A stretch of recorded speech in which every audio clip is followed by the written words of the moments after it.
Maravilha, hein? É melhor construir meninos do que remendar homens. É o tema que nós queremos abordar nessa noite. Irmãos, quando Jesus ele iniciou o seu ministério, praticamente a igreja está no seu momento embrionário. Ali está um embrião sendo formado, sendo forjado, sendo lapidado, sendo formatado em pessoas com mentes diferentes, culturas diferentes, costumes variados, uns com um grau de intelectualidade um pouco mais elevado, outros com um grau de intelectualidade menor, mas Jesus arrebanha uma multidão para segui-lo. Após essa multidão estar seguindo Jesus, Jesus começa a escolher dessa multidão 12 homens, desses discípulos, dessa multidão de discípulos. Jesus sobe no monte, Lucas capítulo 6, versículo 12, diz que Jesus, diante dessa importante decisão de escolher da multidão 12 homens, ele passa a noite toda em oração, ele passa a noite toda em contato, em busca a Deus, e quando amanhece ele desce do monte e separa 12 homens, chama para si e os denomina como apóstolos. De uma multidão ele é seleto, de uma multidão ele categoricamente escolhe pessoas para ter um treinamento à parte, para que aqueles homens pudessem, após a sua partida, dar seguimento ao seu ideal, ao seu projeto, aquilo que Deus tinha estabelecido como seu reino aqui na terra. Jesus separa esses 12 homens. Depois do período de oração, nós vamos ver a importância e a relevância da oração. Jesus consegue impregnar nesses homens, Jesus consegue influenciar. Influenciar é influir. Influenciar, para nós entendermos, é quando você pega uma bola, uma bexiga e infla ar para dentro dela, você ali passa a influenciar com seu ar aquela bexiga ou uma sacola e ela se torna cheia. Influenciar é a capacidade de você conseguir implantar as suas ideias dentro de um grupo, de maneira que esse grupo possa, armazenando essas ideias, seguir o seu projeto de maneira fiel. Aleluia. Jesus consegue estabelecer nesses homens um ideal que ele tinha para o reino de Deus e constituir a sua igreja futuramente. A sua igreja ainda está no seu embrião. Uma das coisas que Jesus está ensinando a eles é a relevância de se ter uma vida de oração. É a relevância, a importância de ter a vida de intimidade, de relacionamento e de comunhão com Deus. Jesus poderia pegar um fariseu da época que já andava com a sua aparência de santidade, que tinha a sua roupa destacada, que exercia o seu religioso no templo. Só que é melhor construir meninos do que remendar homens. Ele pega pessoas cruas, homens rudes, traz para si e começa a construir um ideal para que esses homens dessem seguimento à sua obra.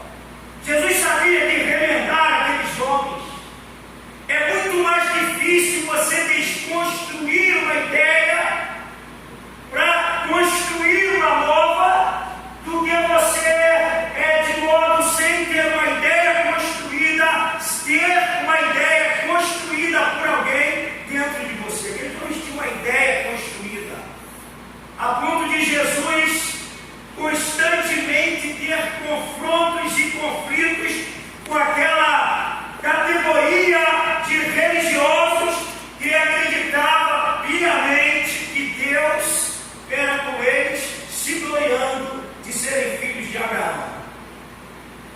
Jesus separa esses dois. Ele entende que é muito mais fácil. É muito mais fácil você pegar uma pessoa nova que vem para o Evangelho dar um ideal de reino de Deus, do que você pegar uma pessoa que vem cheia de vícios, cheia de costumes, de um outro local, de uma outra denominação, e você implantar uma ideia nela. É extremamente difícil. Alvin Toffler, um educador norte-americano da década de 70, morreu recentemente, acho que ano 2014, 2016. Ele dizia que o analfabeto do século XXI não será quem não sabe ler nem escrever, mas será quem não sabe aprender, desaprender para reaprender.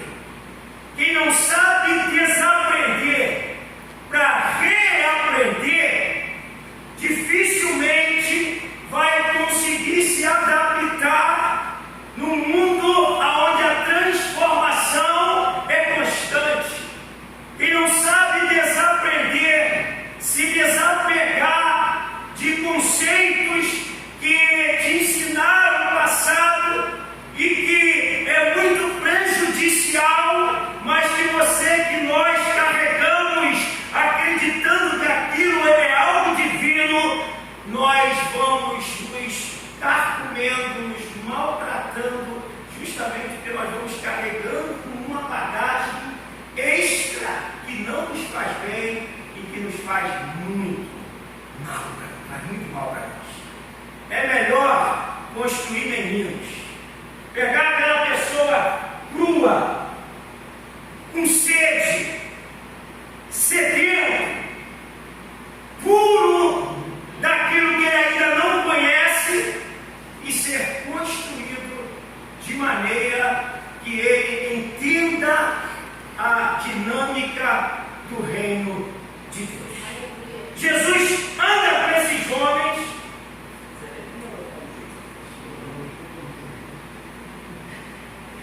Jesus anda com esses homens por um período de 3 a 3 anos e meio. Em alguns momentos ele nos confronta, porque nós precisamos disso. Felizes são as pessoas que acham quem as confronta, quem coloca um ponto de interrogação no que você pensa. E muitas das vezes eles tiveram alguns conflitos. Eles acharam que muitas das vezes o reino de Deus seria estabelecido na força do braço. Eles tinham um ideal, talvez impregnado por Roma, de guerra, para poder desembanhar a espada e ir para a batalha corporal. E Jesus estava ensinando para eles que o reino dele não era dessa forma. O meu reino, ele é antagônico, ele é paradoxal a tudo aquilo que a gente vê no reino dos homens. Por isso servir a Jesus nunca foi uma tarefa fácil. Os fariseus, com a sua teologia, ensinavam que você deveria amar o seu amigo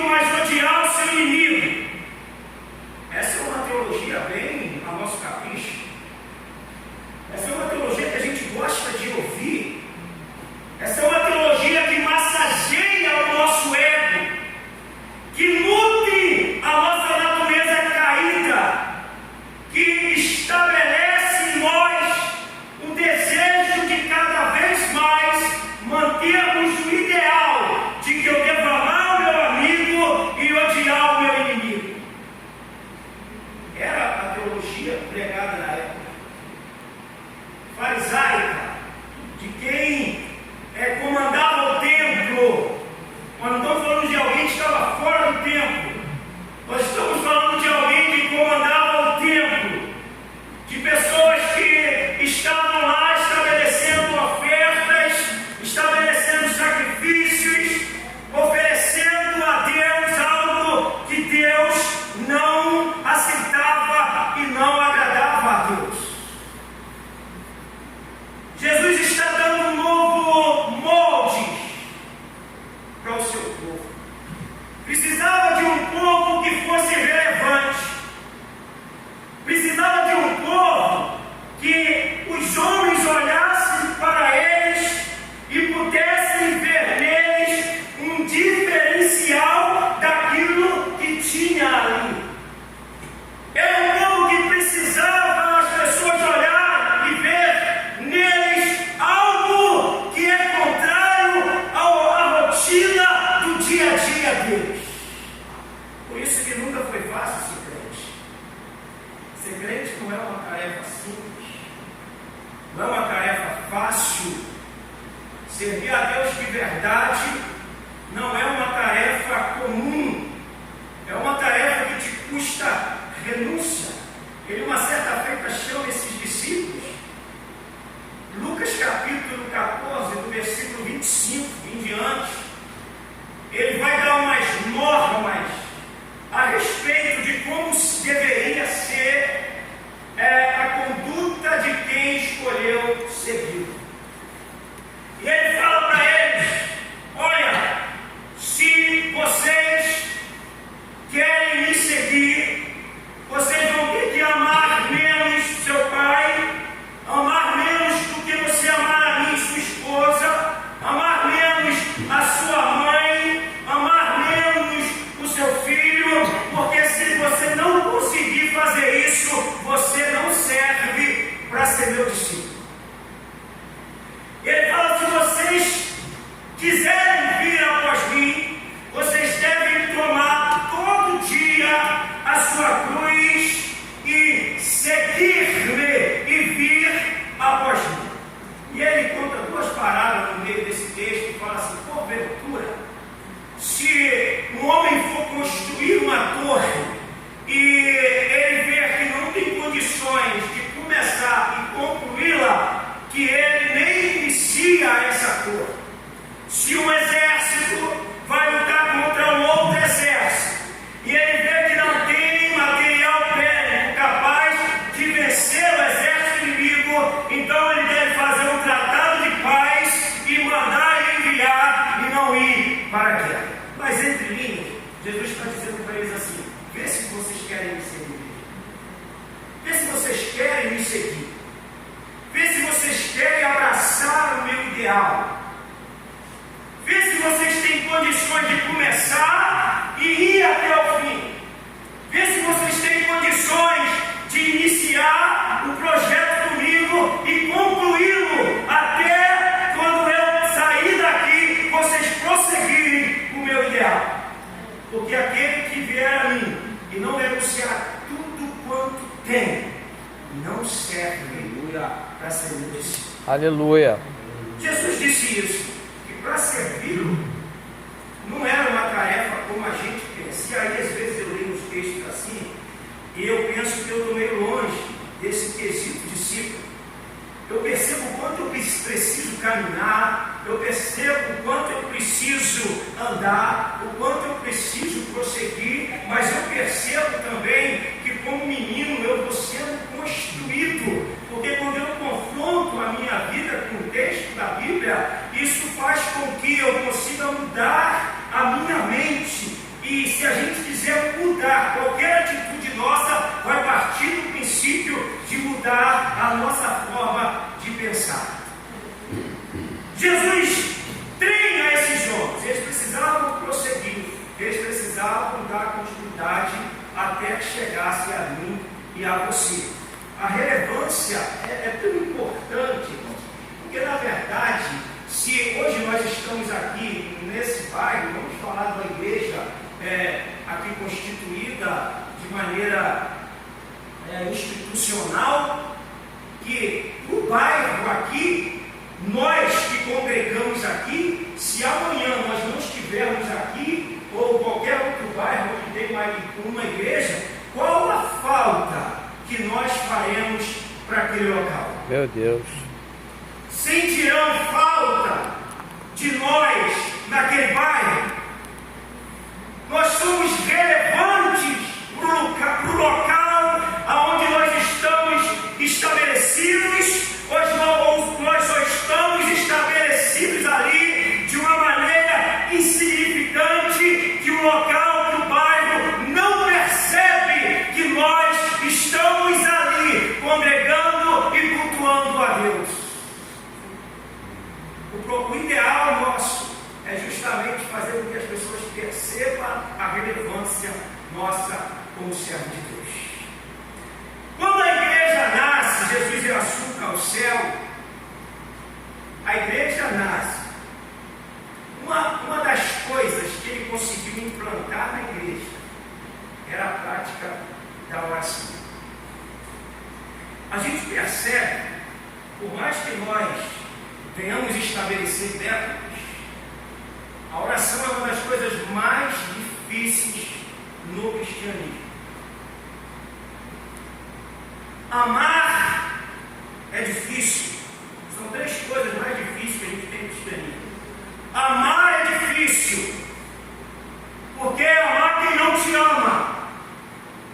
É amar quem você soube que falou de você. É amar quem você sabe que te odeia até de maneira gratuita. Olhou para você e não gosta de você. E aí vem alguém e fala assim: fulano não gosta de você. Aí você também não gosta. Era para ser assim ou não? Não. Fulano ou fulana não te suporta. Se eu não basto, esse alguém também não me basta. Isso seria uma teologia farisaica. A gente passa a pagar com a mesma moeda aquilo que estão ofertando para nós. E cada um oferta o que tem. Não é assim aquela história que diz que o vizinho que detestava o outro, a vizinha, né? Vamos falar do vizinho, sempre sobra para as irmãs. Vamos falar do vizinho, né? Falar dos homens. O vizinho não suportava o outro.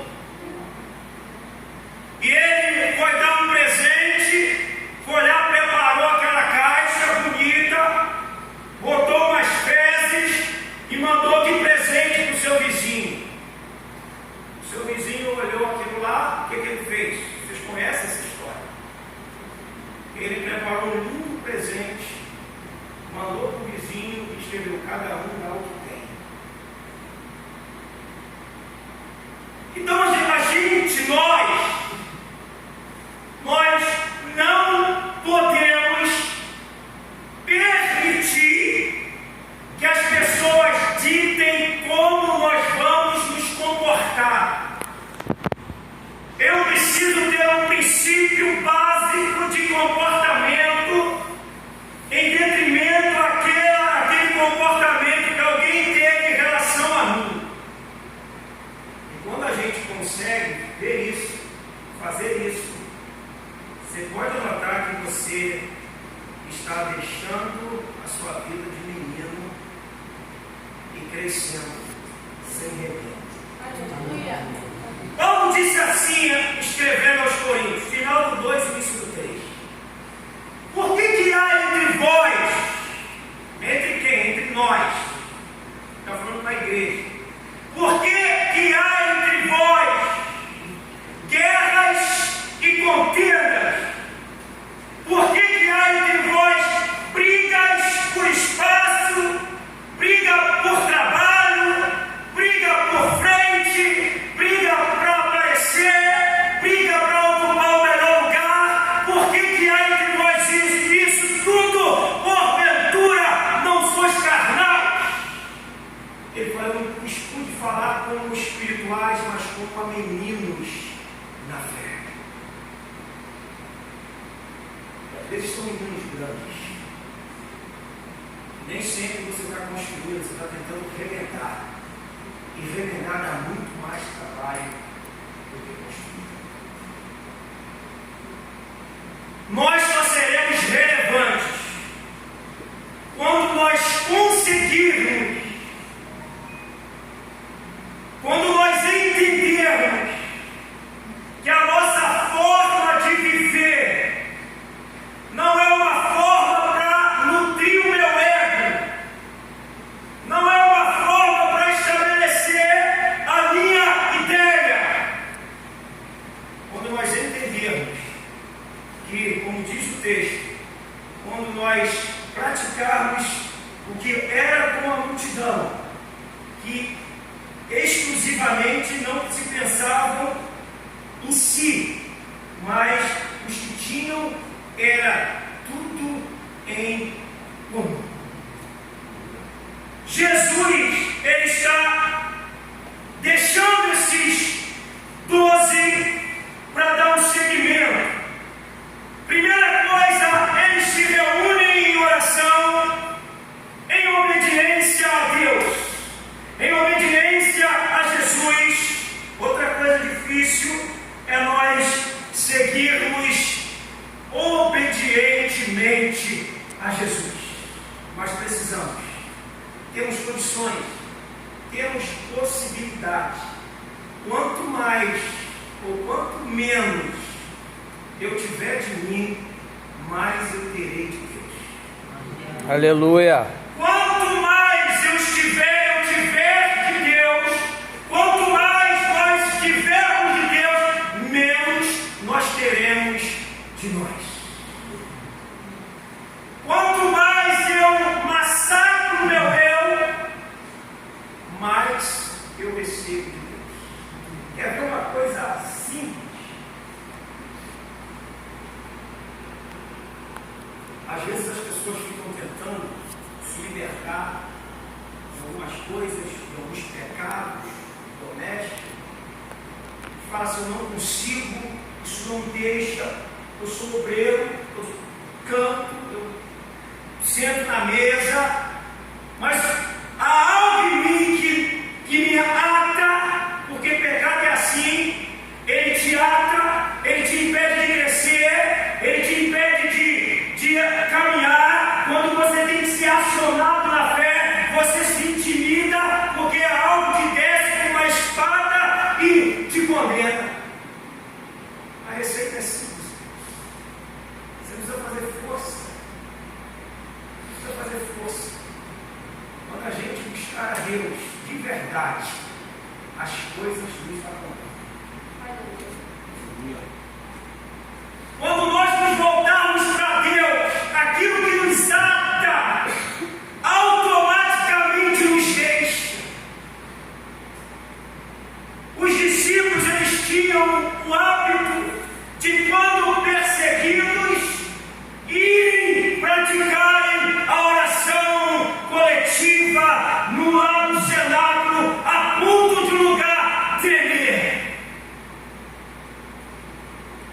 A oração deles não é a oração que a gente vê por aí. Senhor, está me afrontando, mata-se. E tem hora que eu fico pensando, eu não sei se eu sou cristão, se eu sou do cristianismo ou do islamismo. É um tal de mata. Você quer ver o crente feliz? Ovaciona a igreja? Deus vai ferir teu inimigo! Meu Deus, isso não é evangelho. Jamais seremos relevantes com uma mensagem aonde nós praguejamos as pessoas. Jamais seremos relevantes com uma mensagem que amaldiçoamos as pessoas. Jamais seremos relevantes com uma mensagem que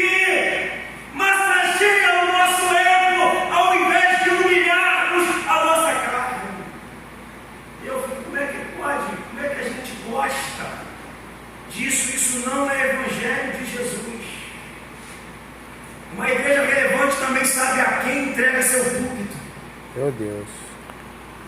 Uma igreja relevante sabe a quem coloca na tribuna. Uma igreja relevante é seleta a quem vai ministrar a palavra de Deus. Uma igreja relevante começa de obreiros relevantes. Oh, glória! Uma igreja relevante começa de um púlpito relevante. Uma igreja relevante começa de um púlpito sadio, de um púlpito que não é remendado, mas que foi construído, montado na palavra de Deus. Maravilha. Não pode ter uma igreja relevante sem um púlpito, sem obreiros relevantes. Não pode ter uma igreja relevante sem uma equipe de oração relevante. Não pode ter uma igreja relevante aonde a equipe de louvor não é relevante. Não pode ter uma igreja relevante aonde as pessoas te odeiam, aonde as pessoas não se suportam, aonde as pessoas cortam o caminho para não passarem umas pelas outras. Uma igreja relevante, ela só vai ser relevante para o mundo o dia que ela for relevante entre as quatro paredes. Vamos, o que faz muitas igrejas deixarem de serem relevantes?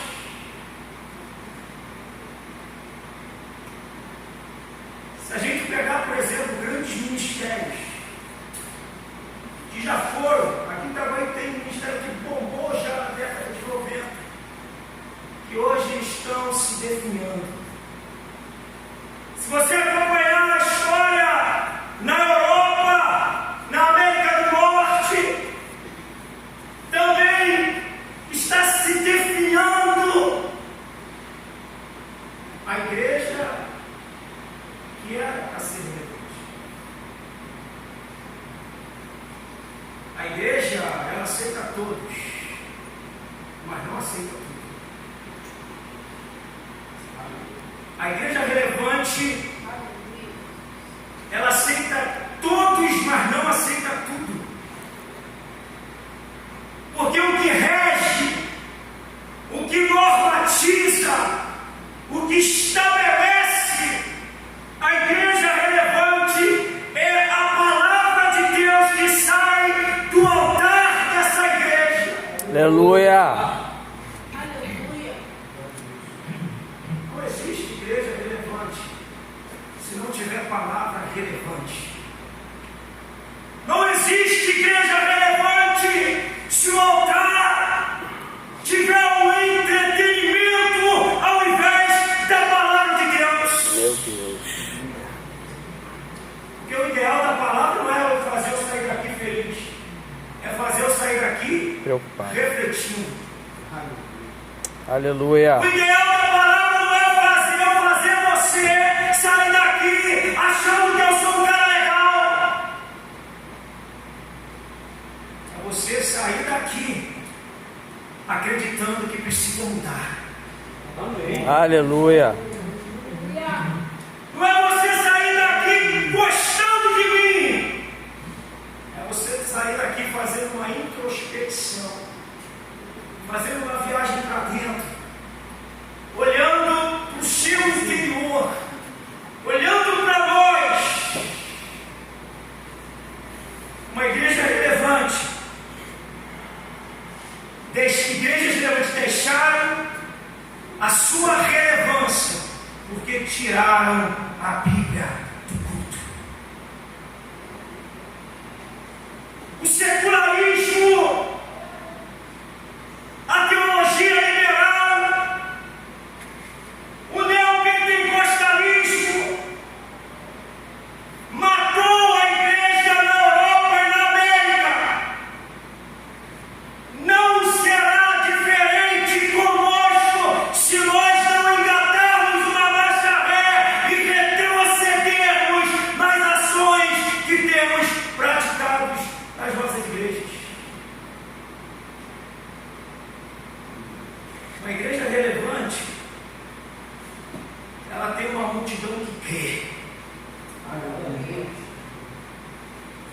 Uma multidão com uma fé raçuda,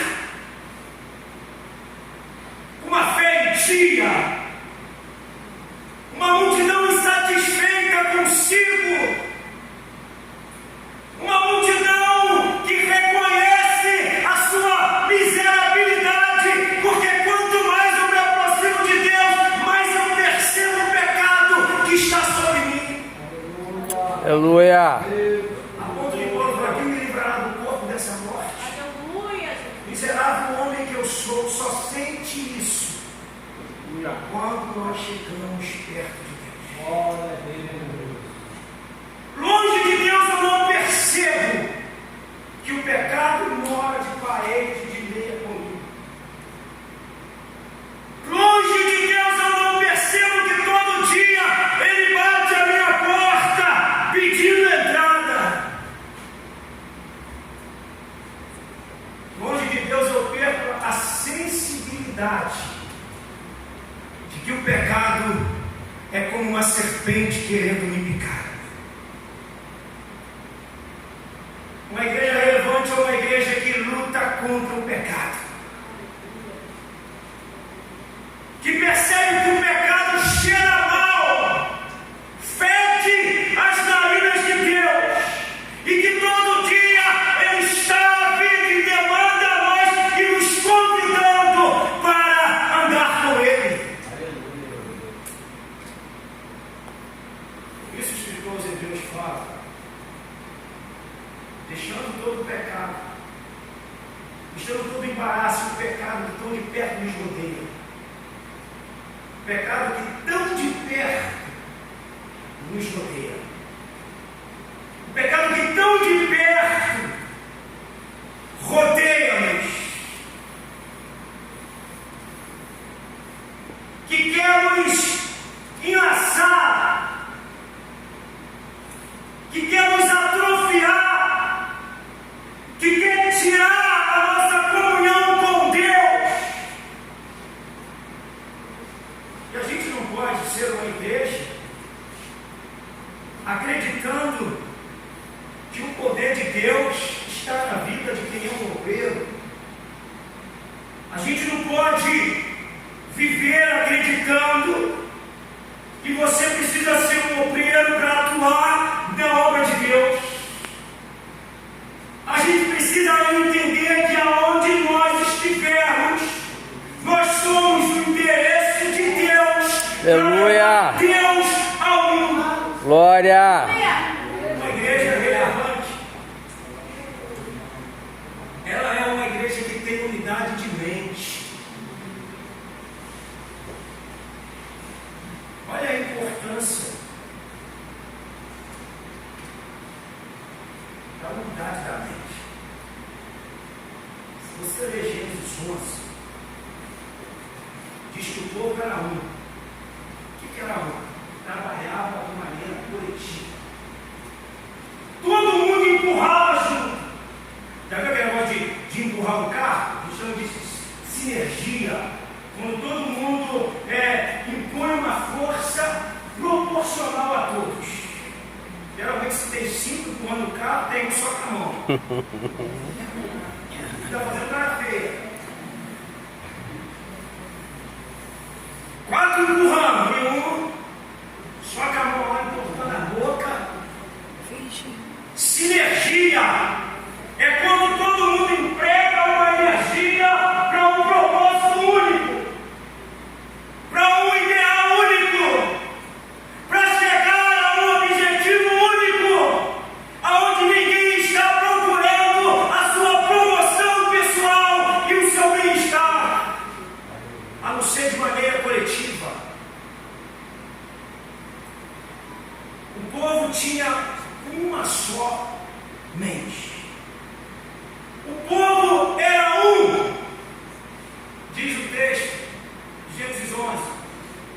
O povo falava a mesma língua. E eles falaram: vamos construir uma torre. E Deus olhou do céu e Deus disse assim: o povo é um, ninguém poderá detê-lo. Não sou eu que disse isso, é Deus.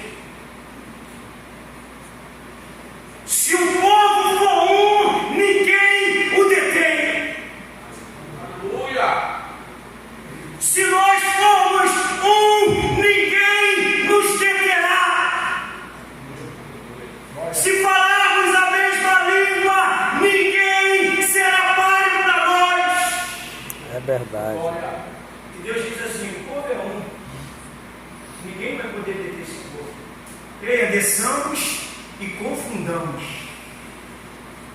a língua deles. Mas o que me chama a atenção, ainda que de maneira errada, mas o que Deus fala do povo, quando o povo é um, quando o povo pensa de maneira única, com um ideal único, com um propósito único, para chegar a um fim definido. Era o propósito da igreja de Cristo. Ninguém queria parecer mais. Ninguém queria ser melhor. Ninguém queria tomar o primeiro assento. Meu Deus. Tinha tudo em comum. Tinha tudo em comum. Da multidão dos que creram era um do coração e da alma. As pessoas já iam crendo e agregando no ideal dos apóstolos. As pessoas iam crendo e a igreja que trabalhava com oração, trabalhava com a pregação e com o ensino. Essa metodologia não mudou. Oração, ensino. É a receita de Jesus para qualquer igreja. Quando a gente vê que no capítulo 6, a igreja perde as suas prioridades. Qual era a prioridade? Ensino e oração. Eles fazem, vamos separar aqui 12 homens. Vamos separar aqui 7 homens. Diáconos. Eles vão exercer um ofício. 6,4 diz assim: nós perseveraremos. Oração é questão de perseverança. Você começa hoje fazendo um voto. Eu vou botar o relógio para despertar 3 horas da manhã para ir orar. Você vai fazer um bem imenso para você. Você consegue orar hoje? Consegue orar amanhã? Se você não perseverar, depois da manhã você já desliga. Eu sempre falo assim, coloca na cozinha, porque você tem que levantar e ir lá. Porque se você botar da cama, até eu faço assim, telefone, vai lá e faz assim, cabo desse barulho. Quando você cantar no livro Estou.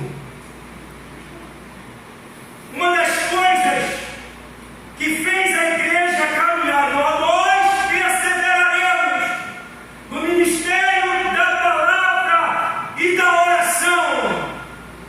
Ministério da palavra e da oração é o que alavanca, é o que move, é o que transforma meninos e homens para fazer a obra de Deus. Aleluia.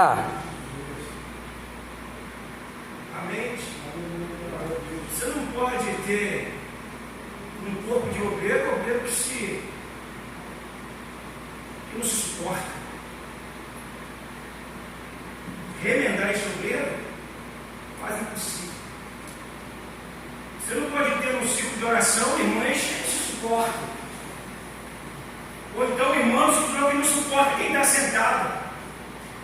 O obreiro que está aqui, que não suporta quem está aí. A nossa relevância ela vai se perdendo com coisinhas mínimas, porque basta uma pequena fagulha para incendiar uma floresta. Verdade. Não são as grandes coisas perceptíveis que causam dano à nossa seara. A seara do mestre são as pequenas coisas que de maneira sutil vai se infiltrando e matando-nos pouco a pouco.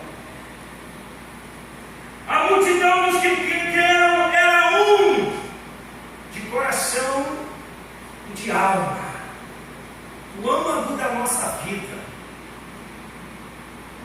Eu sempre digo que quem trabalha com gente, você tem que amar gente.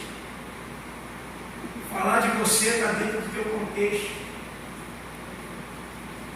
Quando você assume algo de evidência, você quer o quê? Só te elogiam.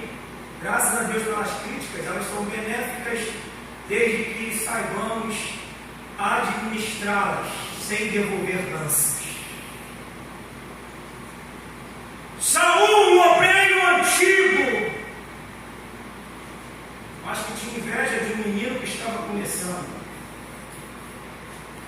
Um menino que começava, tinha sua maturidade, que quando recebeu lança, ele tocou harpa. E quem não sabe tocar harpa, quando recebe lança, está inapto para exercer algo de liderança dentro de uma igreja que a gente tem como relevante. Meu Deus.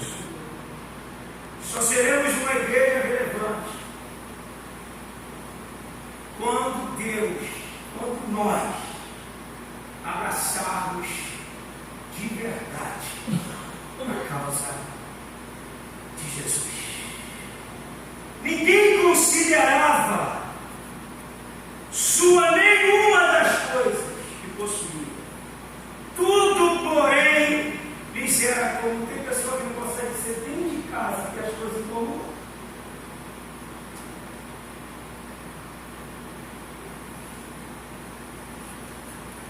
Dentro de casa o biscoito é dele, é dela. Dentro de casa o leite é dele, é dela. Dentro de casa o carro é dele, não é dela. Dentro de casa o garfo é meu, não é seu. Meu Deus. Se eu não consigo ter como dentro de casa, imagine fora de casa. Se eu não consigo ter esse relacionamento dentro de casa, é um problema agudo que eu tenho comigo mesmo. Um problema seríssimo, intrapessoal. Dificilmente quem não se ama vai conseguir te amar. Geralmente alguém que cria muito problema pode investigar essa pessoa, que ela traz algo do passado que a carcome por dentro, e ela tem um problema intrapessoal que afeta o interpessoal. Precisa de um tratamento. Se a palavra não for o suficiente, procura ser um especialista. Mas, para a gente ter em comum, a gente precisa caminhar muito. A gente precisa andar muito. Paulo disse, eu rogo a vocês. Transformem a mente de vocês. É como se fosse uma imploração. É como se ele falasse, eu estou vendo vocês tanto tempo na igreja. Eu estou vendo vocês frequentando os cultos, mas eu rogo, transformai-vos pela renovação do vosso entendimento.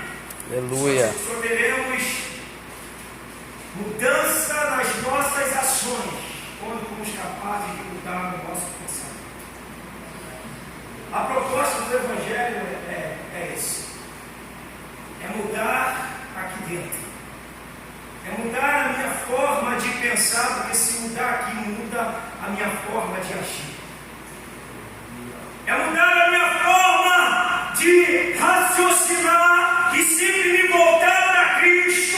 Como disse Paulo em 1 2,16, nós temos a mente de Cristo ou não temos? Fala nisso, mente de Cristo. Não é uma coisa que você tem com um toque de mágica. Mente de Cristo é quando a palavra é capaz de dominar o meu ser. Porque a gente até acredita que veio para o Evangelho e num toque de mágica, algum pregador com a sua vara de condom, que hoje tem demais, ele vai falar algo e a sua mente vai transformar, vai passar por uma metamorfose e você vai sair daqui com a sua mente reluzindo. Isso é um processo momento, nós temos a mente de Cristo. Aleluia. E por que estamos agindo como se não tivéssemos? Falta-nos a palavra de Deus. Falta-nos a exposição da palavra de Deus. Eu vou fechar aqui. Uma igreja relevante, ela precisa ter início, um culto relevante, uma liderança relevante, membros relevantes, e por onde ela passar, perceberão que ali há uma igreja, um crente relevante. Obrigado, a vida de vocês. Obrigado, pastor.